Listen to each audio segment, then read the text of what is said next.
So I lied. It's not going to be the David Lloyd George stuff. It is in fact looking at the basics of British economy, because that will help understand the David Lloyd George stuff. Apologies. The usual disclaimer applies in regards to that we will not be looking at specific evidence today. You need to get that from your reading on the K drive. We'll be looking mostly at the arguments. Now, in theory, in that it is in the little bit of paper that the exam board sends us, they could ask a question about what the flaws are in the British economy. In reality, I would be surprised if they did that, but they can. This stuff is more helpful to understand what's going on in Britain but up until 1931 or so, and then why these stuffs are happening. So this is more useful as a background than necessarily a essay question of itself, but be aware that there could be an essay question about it, and it will be awful, and you should choose the other one. So, what's the British economy before World War One? Apologies.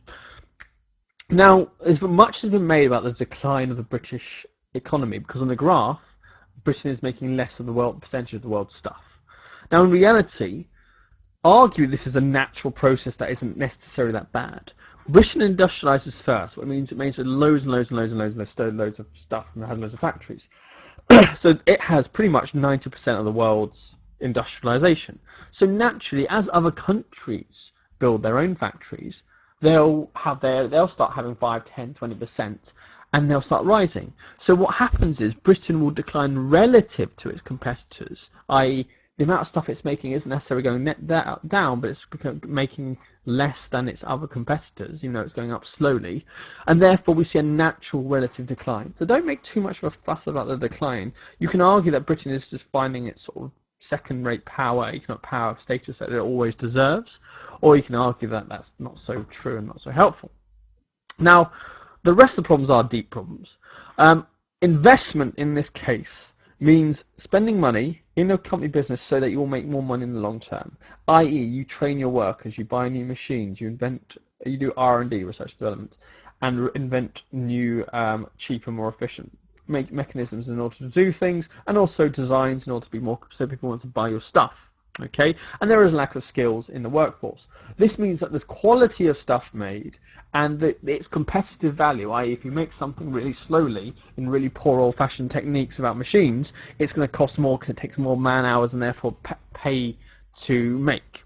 Okay, and therefore the British goods are less competitive. Likewise, British industries are not very diversified.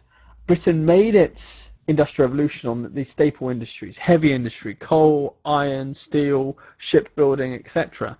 And it hasn't really embraced, partly because there's a lack of investment, embraced new industries. An interesting side note on why there's a lack of investment, many people can't decide why. Essentially, there's two major convincing arguments for why don't, compared to the Germans and the Americans, the British invest in their factories to make new ones, making new stuff, or make them better. And one is that actually the aristocracy rules too much, i.e.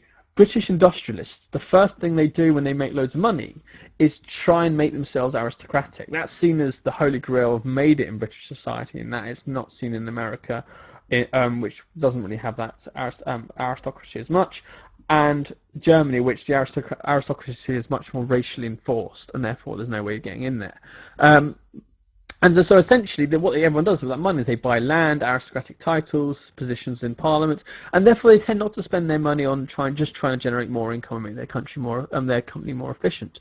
Because ultimately, the aim is to not be a grubby industrialist, which the other aristocrats judge, but to make money from land, darling.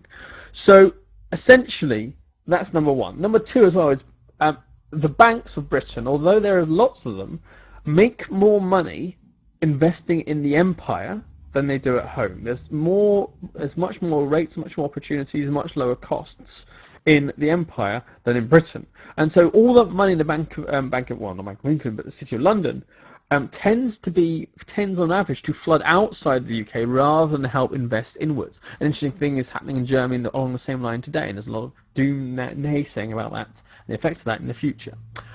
So in reality, because of a lack of investment, we see a shortage of new industries, shortage of machines, shortage of skills, and a shortage of new R&Ds, good products, etc.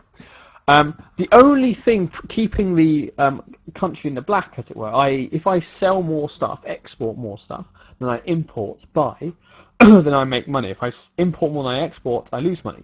Britain, because no one wants to buy its stuff, is importing far more stuff than it exports. The only thing which keeps Britain balanced, the balance of trade broadly balanced and broadly positive, is the invisible exports. Now, we mentioned those in the previous video lesson. That's i.e. the things which Britain trades outwards, like insurance and shipping, which can't necessarily be seen in boxes put into warehouses. As well as that, because the majority of people are still very, very poor, there's not a huge consumer economy, i.e. people who buy stuff, like domestic market, people buy stuff from factories made in England that much. And therefore, this naturally limits growth. And as well as that, there's still this unresolved issue about should Britain have free trade, should Britain have protectionism. So that's World War I. Now, the war does not necessarily create problems, but they aggravate existing ones, rather than just spring out the ground old ones. So, in the short term, you can argue there are some benefits.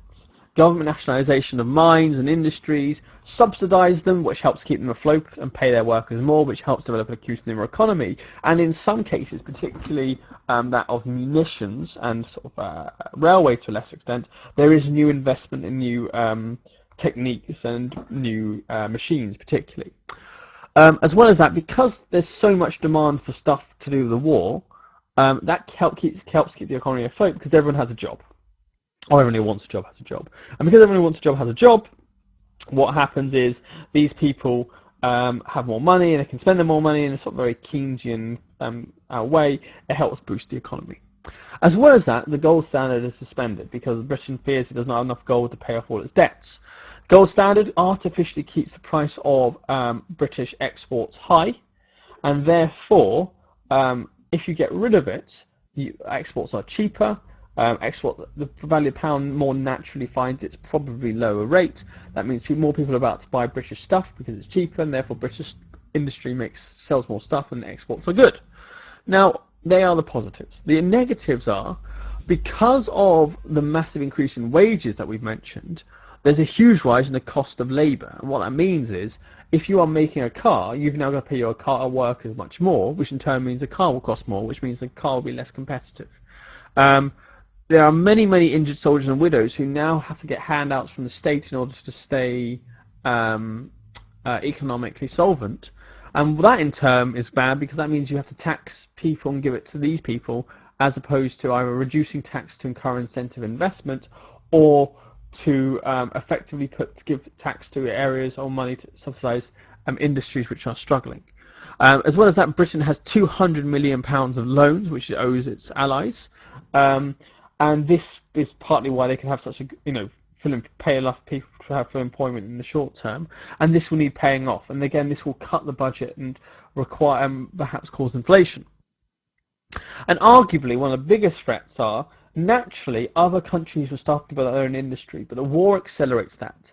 As Britain, for example, the cloth trade in Lancashire, cannot export to other countries such as India, they still need that stuff. They still need that steel. They still need that cloth, etc. But they can't get it because all the ships are being sunk, all the ships are being used for war stuff, so they are not being exported. What that means is they start building their own industries to rival British ones, which don't have to pay the cost of shipping as much. But also, because they're building the factory in 1914 as opposed to 1850 when the British ones were roughly built, they can use the most modern machinery and modern ideas naturally without having to bother to invest new stuff in it. And that naturally means they are more efficient. So the war, in reality, although there is a short-term boost during the war, in the long term there are deeper problems. Now, with that said, straight after the war, there is a massive boom, and actually economically Britain does relatively well. And this is because if you have a huge amount of people who have money saved up and nothing being made which is for the people, and then you suddenly end the war, so all these factories go back to making stuff for people, there's going to be a massive splurge of people buying stuff. Okay, so people go and buy stuff. That means there's more demand for British goods, which means there's more confidence. Okay, essentially, factories go back to making cars, go back to making luxury goods. Imports start coming in and selling stuff, luxuries which have not been in existence before, and therefore people suddenly buy loads and loads and loads and loads of things to catch up with that demand. They've got this money squirreled away, and now they spend it. Now, this affluence and internal demand leads to high confidence, and what that means is people start believing that actually the economy is on the up. Britain has improved as a result of the war. Life is good, and therefore people who also at this time, because of high confidence and the fact that gold standard's gone, we will explain why the gold standard going equals low interest rates when we come on to the Great Depression. I'm not going to get into that quagmire yet. Low interest rates, easy credit, not East credit. Where I was like, yes, high confidence and easy credit, i.e. because people think the economy is going really well and it's now really easy to get a loan, we see many new businesses set up. With more new businesses set up, you employ more people, they have more money to spend, and that helps create demand. This is great. And then, in 1920 this ends. Essentially, people only have so much savings, only have so much money, and there's only so long that this confidence can keep going. As soon as people stop buying stuff, a lot of these people who have started their businesses with a lot of optimism suddenly realise that they have a deeply flawed business plan, and also people don't want their stuff. The businesses start to fail. That means people are fired, but also they can't repay their loans. Interest rates go up, and what we see after 1920 is a massive economic decline, and you need to find specific evidence to prove that. This is key because actually, when we look at David Lloyd George's success, many historians say that pre-1920, pre the end of the boom, he is actually very good. And it's the end of the boom which forces him to start making an increasing series of unpopular decisions. Okay, so let's focus on the broader problems in the British economy. That's the sort of simple narrative. We'll focus on broader ones for now. So, if we're thinking about the major differences in types of economic problems, we can say that this post-war boom is either evidence of a natural cyclical economic downturn or actually the structural economic weakness happening. Now, in reality, Britain is in the latter. But let's entertain the former for now. A cyclical economic downturn, capitalism is based on the idea of boom and bust. There's high confidence, investment, money spent, jobs created, and therefore lots of affluence. And then something bursts of confidence, there is a loss of confidence, there is a sudden reduction in spending, there is a reduction in business productivity, well not productivity, but sales. This causes a bust, etc., etc. Then it reaches a point in which it's low enough, then labour costs are low enough, and then people want to take the initiative to some extent. They will start their own businesses, and then it will grow again.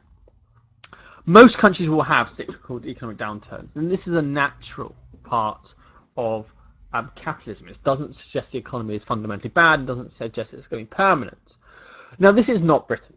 Britain is in a structural economic weakness. What this means is Britain is arguably on the economic decline for a much longer period of time. And this isn't something which is cyclical. This isn't because of natural capitalism. This is because of something particularly wrong with the British economy. Something is wrong with it, and we'll talk about what's wrong with it in a second. But this means that compared to its rivals, the other countries who are economically doing better, although not all of them are, Britain has deep problems, which means it cannot make as much money, cannot export as much, because this is a period where money is made on exports, cannot export as much stuff, and therefore it doesn't sell as much stuff, and therefore causes deep economic losses, deep economic situations and problems. Now, in reality, Britain has structural economic weakness, and it will do for its entire course. And so you can reliably wink and nod to these whenever it's required, because they never really get changed. So, in reality, what makes a country strong is they have a strong, very effective sort of factory industrial base, i.e. they have a lot of different businesses, they have a lot of that sort of machinery investment, etc., and therefore they can make and sell lots of stuff. Okay, they therefore export a lot of stuff and don't import as much stuff. Now, for a strong economic base, okay, which then leads to you exporting more stuff and therefore you not needing as many imports, you are looking at four major variables. Number one is productivity. We're going to talk about productivity in a second in a lot more detail, but this is essentially how much stuff things are made by. Labour costs, which is how much it costs to train and employ a worker, plus arguably taxes as part of the welfare state which sustain them. Arguably the number, nature and size of business as well. If you have only a few businesses, that's not a great economic base. If you only have businesses which are really small, that's not great. And arguably if you only have businesses which make stuff which people don't want, that's not great. And again, the cost of resources. Now that's the least important in this one, but that's like how much does it cost to have iron, steel, oil, raw resources. If it's very expensive because you can't make it yourself, then you will have economic problems. And arguably resource costs are one of the least of Britain's problems in this period. Its problems are far more about its factories, the first three, than its resources. So let's talk about productivity. Productivity is the idea that roughly how much per man hour, per man day, whatever, someone can make. So arguably one worker, let's say, makes one car in 1 week. Now if you train a worker, that arguably makes him more productive because he might know what he's doing better, he might know how to tricks of the trade and how to do things quickly, he doesn't have to learn on the job. So he might make 1.2 cars a week. If that worker is trained plus given at the end of the week a bonus if he makes a certain amount of cars, then he might be more motivated and therefore has 1.4 cars in 1 week. Now that's where we stop talking about the worker related stuff. Okay, workers being skilled, workers being motivated do help in certain industries, but in reality, particularly in factory industries, it only helps to a certain degree. What matters more is about stuff which requires investment, i.e. organisation, like you have an assembly line. An assembly line is something along the sort of Ford plant model, where rather than one person pottering about doing bit after bit of making the car, each person has one job, it takes them 10 seconds and it moves on to the next person. That is a more efficient way to get stuff done. One person puts on the wheels, one person screws in the nuts of the wheels, one person cleans the wheels, it goes on to the next wheel, same thing. And what it does is it just makes it much, much quicker. On top of that, if you have machine tools, machines, etc., that will speed up the process much, much greater. And again, that requires lots of money, but that does massively help. So productivity essentially is the idea of how much stuff does a country do to ensure its workers make as much stuff as efficiently as possible. Because if I have one worker making 2.5 cars in 1 week, that car will be cheaper than the one worker, one car, 1 week. That worker's arguably getting paid the same or basically the same. The worker's getting, say, I know, as I say in this period, £10 for that week's work. It's actually quite good for a worker in this period. £5 in this for this week's work. And the worker at the bottom is getting £5. Now, in reality, because it costs £5 to make one car in the top factory, and so £5 to make one car in the top factory, and £5 to make 2.5 cars in the bottom factory, that each car in the bottom factory will actually be cheaper because that's £2 per car essentially. So in reality, it is cheaper, therefore, because it costs less. You have to pay fewer wages per car made, and because it's cheaper, people will be far more likely to buy a British car than a French car, which is more expensive, for example. Then, therefore, as people buy more British cars, more money comes back to Britain. Britain makes more money. Happy days. So, arguably, one of the deep problems of British economy is the lack of investment. There's less investment in aforementioned reasons we've mentioned. There's less investment in British industry, which in turn leads to less training, use of machinery, and incentivization. Incentivization is to give rewards if people work hard, etc. This is deep, and argue this is the biggest problem. British industry will use outdated techniques and outdated ideas. Now you can argue part of the reason for this is Britain industrialised first. If you are Germany and you're industrialising in the 1870s and 1880s, or America roughly around the same time, and Britain is industrialised from arguably the 1700s, but let's say 1820s, 1830s, then America and Germany in their first go will naturally be doing a more advanced style, and it doesn't cost them much more money to make the machines, etc. Whereas the people who own the factories which were first built in the 1820s paid for what was top of the range stuff then and built the factory, and now have to pay completely again for top of the range stuff. You can argue as well there's a lack of part of this shows a lack of a culture around industrial investment. The idea that industry in Britain is largely still quite small in scale and quite family based. What this means is there's less professionalisation, less sharing ideas, more emphasis on doing things as they've always been done. As well as this, because they're smaller family-based units, they usually have less access to capital. What that means is they are considered less serious and less attractive by banks, because either they're too small and therefore more of a risk, or the amount of money you make off lending money to them isn't that great. And in reality, because they're a small industry, spending loads of money on new machines might not necessarily be affordable for these small factories. So because they are run differently, because if you want to show off, actually, most German factories have bankers on their boards of directors, which is partly so they have the right contacts, and partly so there's someone who knows about investment telling them what to do.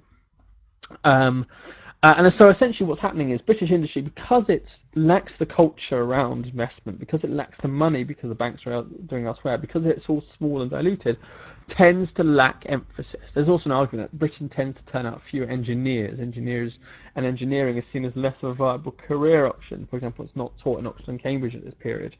And therefore, that also means you have fewer people who can make these machines and make these organisations, etc. So productivity is deeply flawed, and this is probably one of the most critical things, because if you cannot make stuff quicker, more efficiently, then it's more expensive. And if it's more expensive, and then also probably lower quality as well, because it's made by less skilled people making it by hand, why would people buy it? And if people won't buy it, then what will happen is either people in England will buy their stuff from abroad because it's better quality and cheaper, and people in other countries won't buy the British stuff, and therefore Britain is importing lots but not exporting that much. Productivity is absolutely key. And in reality, no one ever addresses it, because this requires two very difficult things to reform at any time, particularly in this period of relative laissez-fairness, which is you need to change the corporate culture of your industrial areas. Considering, again, most people are not educated to be businessmen, there's not an MBA, they are small family units, that's incredibly difficult to re-educate people to become more focused on inward investment. You've also got to encourage banks to do more inward investment, and that usually requires the government to say, we'll give you some money if you do that, because banks won't do it off the back of their own niceness. And that will cost a lot of money, that will cost a lot of tax, and that's also a massive increase in the role of the state in the economy. So therefore, they're unlikely to do that. So in reality, you can argue that, well, what can they do to improve productivity? These problems are far more deeply rooted. And actually, interestingly, the only group with a credible argument about this is that the left, who argue that nationalisation will equals investment. Now, you can argue against nationalisation all you want, but you can say one thing we can say in that regard is at least someone is thinking about trying to do government action to make it more efficient. The standard discourse of the right is that the reason productivity is low is because of high taxes, because of welfare. High taxes means that the factory owners have less money, although taxes actually aren't that high in this period. They have less money, and therefore that means that money that they would have spent on investing in new machines are having to pay in tax, and therefore to fix it you need less welfare. They will then invest, and that will cause improvement in the economy. And then they also sort of argue, because there's improvement in the economy, there's actually more money for that lower tax, and therefore actually it will balance out. That's obviously not necessarily what happens or true. Labour costs. So a second area which makes costs higher is British labour costs, arguably, particularly given how unproductive the average British worker is. And you can argue this is laziness, a cultural thing, brought by the welfare state, brought by a natural British disposition, brought by a sort of cultural approach in industry, whatever it is. The cost of the average worker is actually quite high compared to many other countries. Now, arguably, this is due to, during the war, before the war, and after the war in the 1920s, the series of strikes and rise of unions, which leads to wages being forced up. Now, if wages goes up, labour costs go up in turn. So if you have to pay your workers more, then you have to increase the price of the goods you're making in order to make money. This means that if British workers are paid more than, say, American workers, then the British goods are likely to be more expensive than American goods. And therefore people are going to buy American goods, not British goods. and therefore you have fewer exports. So there's this, and this is a particular argument favoured on the right about reasons for the British decline. So if you get a source on this, well, actually you won't get a source on this, but this is an argument which says essentially socialism, the rise of the unionism equals economic malaise. Now obviously it's not that simple, but it is certainly an element in the equation. The counters to this, though, you can point out that, number one, the average actually cost of workers working isn't necessarily as bad as productivity. If you have one worker who's paid 0.2% more, well, 20% more, but works 50% harder, you've actually made a profit. And so, for example, that's the German model, even today, of the idea of you pay your workers a lot, but because they are very effective and very productive, that's all fine. Likewise, if you also, another counter-argument is, if you have people paid well, that means more workers have money to spend. If they have more money to spend, there's more internal demand for goods, and therefore leads to, although not exports, leads to more goods being sold and businesses being kept in business. So it isn't necessarily bad to have high labour costs. And as well as this, the labour costs aren't necessarily crazy. They are higher, but they're not crazy higher than other countries. And again, it's worth pointing out that actually it's not just labour costs, it's labour plus productivity. So you might argue, for example, that, so use today's example, a German working in a factory in Germany is paid far more than someone working in a sweatshop in Bangladesh, but arguably with all the machinery, training, incentivization and education, etc., that comes with being in a German factory, he actually makes more stuff per, and more valuable stuff per tick, as it were, per day, than the Bangladeshi sweatshop worker, and therefore, arguably, although he's paid more, that economy necessarily is actually probably healthier because it's worth more money. So, productivity, deep problem. Labour cost, problem but controversial, so always handle that one with care. Finally, and the last, because resources aren't a big one, is also the nature of the businesses. Now, we're going to dwell on this a little bit, but as mentioned before, there is little industrial investment in new businesses. Most British businesses are still dominated by staple industries. You should know this by now from the very first video.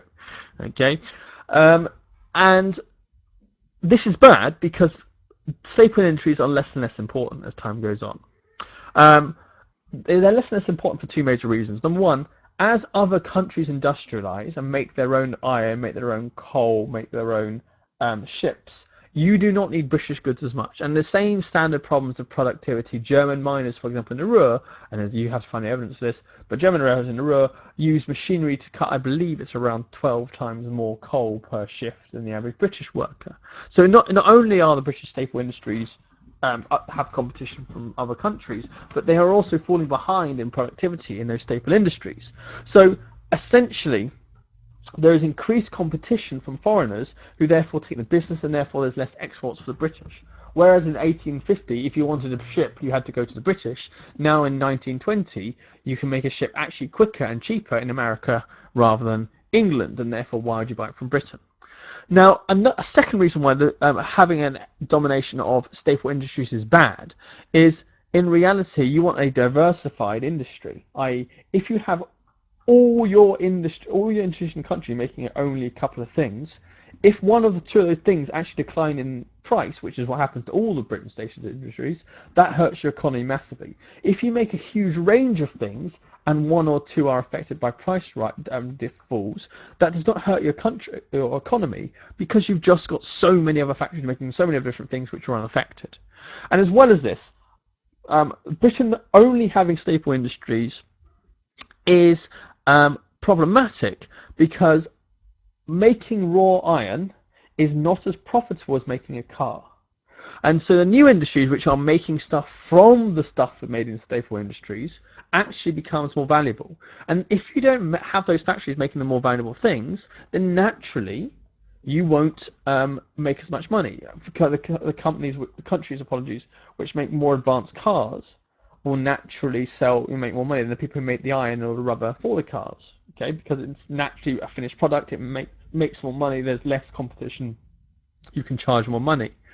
And so Britain's failure to create new industries such as car making in any meaningful way in the 1920s means that there's no way to sort of take advantage of the new amounts of money. And if you want to make money, you always have to keep on the edge of making stuff, making industry. And so by lacking the more profitable new industries, you are losing an opportunity to make money. Now, if you want to show off, you can point out that actually a lot of this is due to a lack of investment and lack of culture, as we've mentioned before, people not making these factories. You can argue that actually staple industries are not necessarily bad if you have high productivity. If Britain made all the steel, but it was really, really cheap because they made it really well, it's not a problem that we make loads of steel. We could still sell the steel. It's the fact that we make loads of steel and we make it really expensively so no one wants to buy it.